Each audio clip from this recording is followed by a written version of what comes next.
Bueno, así es muchas cosas. Ha tenido diferentes tareas a lo largo de la historia como un gran académico, investigador, especialista en el tema de las religiones, sociólogo de las religiones, pero también dentro de sus actividades ha tenido un desempeño importante en materia electoral.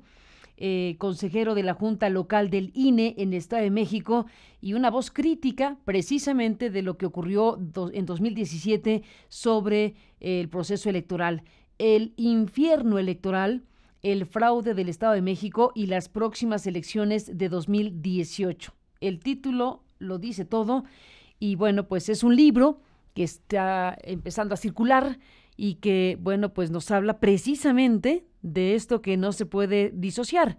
Lo que pasó el año pasado con el Estado de México, con Coahuila, y bueno, pues lo que habría pasado en general con las elecciones en 2017 son un antecedente inevitable para revisar, analizar y pronosticar qué puede pasar si nos descuidamos como país en este 2018.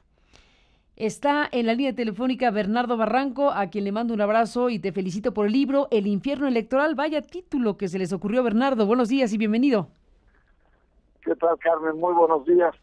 Pues sí, yo creo que retrata muy bien el momento que estamos viviendo, un momento, yo diría, hasta dramático, de mucha expectativa, no solamente sobre el comportamiento de los actores, sino fundamentalmente del gobierno federal y también de las propias autoridades electorales, de tal suerte que efectivamente sí es un momento muy particular y el libro responde sobre todo a el gran fraude sistémico que se dio en el Estado de México, que sin duda eh, marcó o marca paradigmas que seguramente se van a usar porque forman parte de la manera en cómo han actuado, sobre todo el grupo en el poder, el grupo que es emanado del Estado de México. Ya lo han. Se cortó la comunicación, pero esperemos reanudar en un segundo más la charla con Bernardo Barranco para, bueno, exactamente conocer de qué va este libro, El infierno electoral, el fraude del Estado de México y las próximas elecciones de 2018. Pues mire, es muy importante no perder de vista el ojo crítico de lo que gente como Bernardo, que vio en primera fila lo que ocurrió en el Estado de México, y si lo que ocurrió en el Estado de México lo pretenden repetir a nivel federal, bueno, la palabra infierno podría quedar que ni mandada a hacer. Es exactamente el tema del cual hemos estado hablando y seguiremos hablando, porque no se puede dejar correr una serie de circunstancias que sí o sí, si siguen caminando por la ruta en la que van a afectar seriamente no solo la legitimidad, sino la estabilidad del proceso electoral, que es enorme, es en todo el país, es un proceso electoral como nunca en la historia de grande, y bueno, pues todo lo que va involucrado es de enorme importancia. Bernardo Barranco, se cortó, pero regresamos contigo, adelante. Sí, te comentaba que en el último acto de pre-campaña de José Antonio Meade, fuera del Estado de México, y ante Uriel Ávila, exgobernador, y Alfredo del Mazo, gobernador actual, dijo, y tú lo reseñaste, que se iba a inspirar en el Estado de México. Y esto pues es una gravísima señal, porque en el Estado de México el gran, digamos, drama electoral que se ha vivido es la elección de Estado. Y cuando hablamos de elección de Estado, Carmen, no estamos hablando de dados cargados, de apoyo al candidato oficial, de recursos extras, no, se queda corto. Elección de Estado es, o estamos hablando, de la transformación, la conversión del aparato de gobierno en una poderosa maquinaria electoral. Esa es la elección de Estado, en donde los funcionarios, desde el más alto nivel a niveles modestos, los recursos, autos, sistemas informáticos, tiempos, mucho dinero, forman parte de esta elección de Estado. Esa es una de las características fundamentales. La segunda gran característica es la utilización de los programas sociales.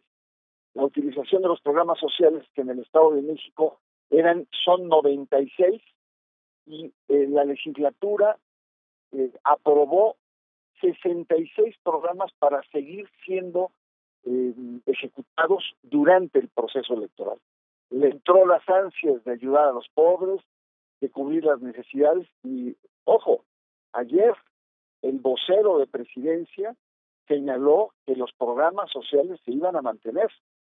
Y ahí hay un problema muy serio porque es la utilización, la explotación electoral de la pobreza.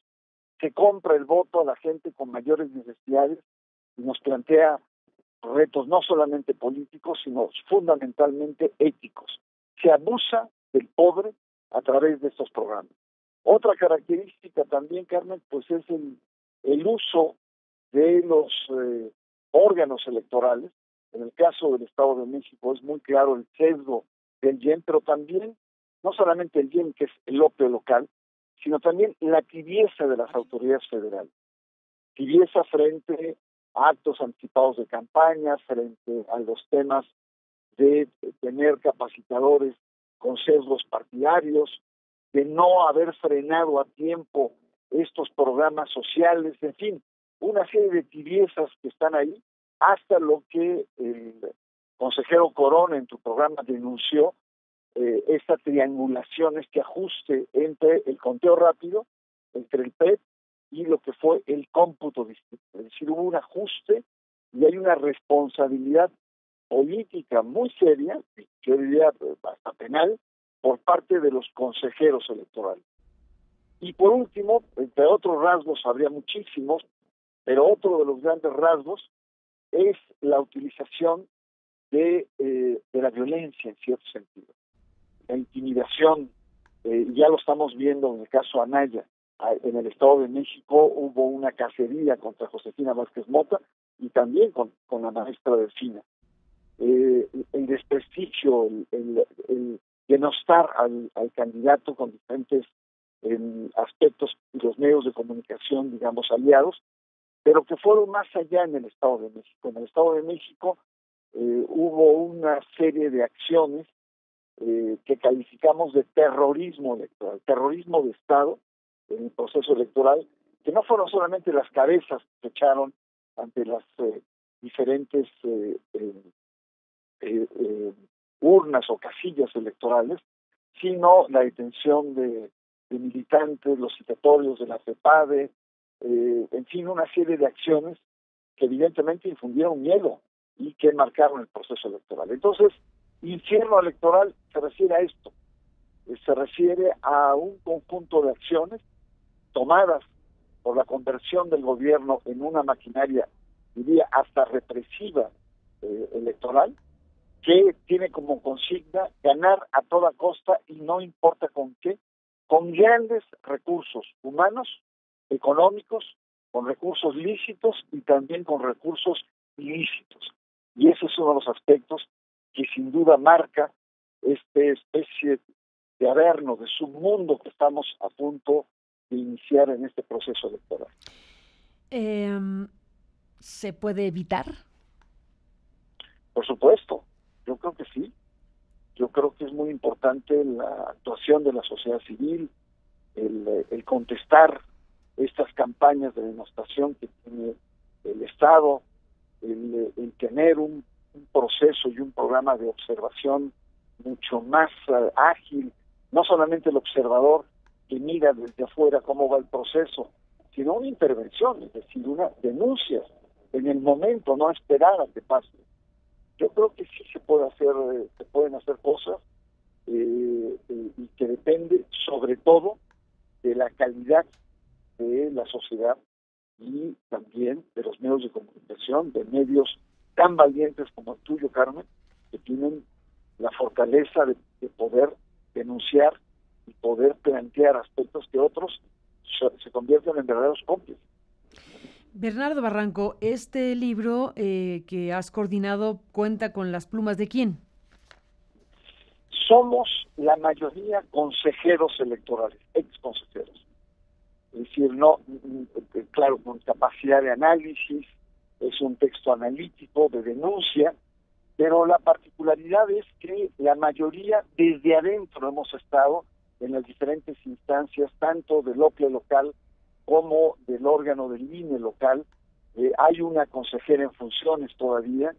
Está también la pluma de Eduardo Juchín, que fue exconsejero y un brillante analista que habla del tema de los dineros, y por supuesto Lorenzo Meyer, que hace el prólogo. Y nos dividimos los consejeros en diferentes ámbitos. Yo me enfoqué más en el tema de elección de Estado, en la actuación del árbitro o los árbitros electorales, que fueron tibios en el mejor de los casos, pero sesgados en otros. Gabriel Corona, consejero hasta hace unos meses en el GEM, denuncia, ya en primera persona, toda la suciedad que existe y el sesgo que existe en este instituto electoral. Es un texto fuerte. También la consejera Vanessa habla de la utilización de los programas sociales, de cómo se manipulan.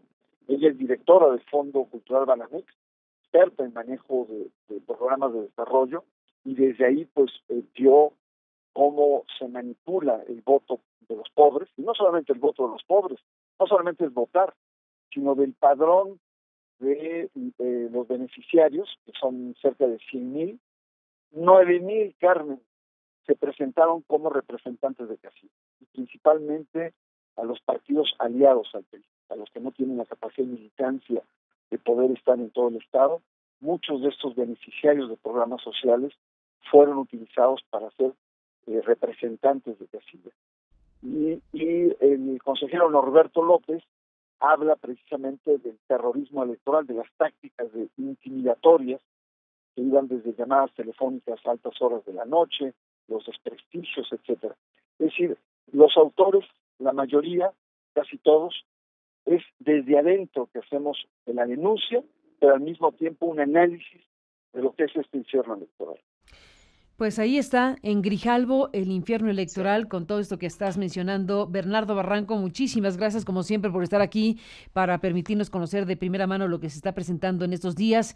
Y bueno, pues te mando un abrazo y seguimos al habla. Buenos días.